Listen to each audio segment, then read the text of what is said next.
තාම බැරි වුණා පප්පකමට පහර දෙන්නට. වහාම පාර දීම ආරම්භ කරමු. සීසම්ගේ දේ සීසම්ට ඉල්ලා දීපල්ලා. රෙද්ද.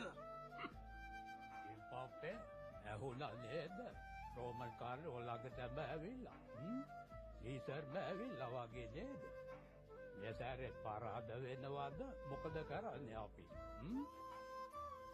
හැබැයි විදපත්ති මෙහෙම දෙයක් තියෙනවා. ඔය රෝමන් කාර්යයන්ට පාර දෙන්න පුළුවන් අර විදපත්තගේ මැජික් කරිස්ටි හදාගත්තා. හරි. මං අරිතේ හදලා දෙන්නම්.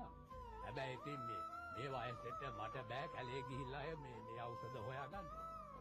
ගිම්බප්පා එනවා නම් පොඩ්ඩක් මට ඒ ටික හොයාගන්න උදව් කරන්න.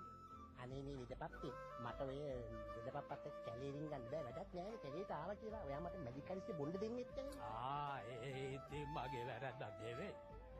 ගිම්බප්පා පුංචි කාලේ අරිෂ්ඨ කල්දේරමට වැටිලා පැය 4-5ක් හිටියා නේද? මුළු ඇගේම තියෙන්නේ අරිෂ්ඨ. දැන් ඒ මාරිෂ්ඨ බියොත් ඔය අහන්නට යයි. ඉතින් හොඳයි. එනවා ඔයාගේ මේ මල් කුමාරි කතා කළා නම් ආපු එනවා.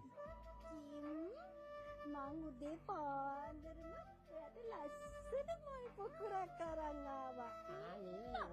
අම්මී වැඩිච් එක. මේ ඔය මල් පොකුර ගත්තේ පොල් ගහකින්ද? නෑ. පොල් ගහ ගාව තියෙන කෙසෙල්. අපෝ එහෙම මලක් කරන් එන්න තියෙනවා.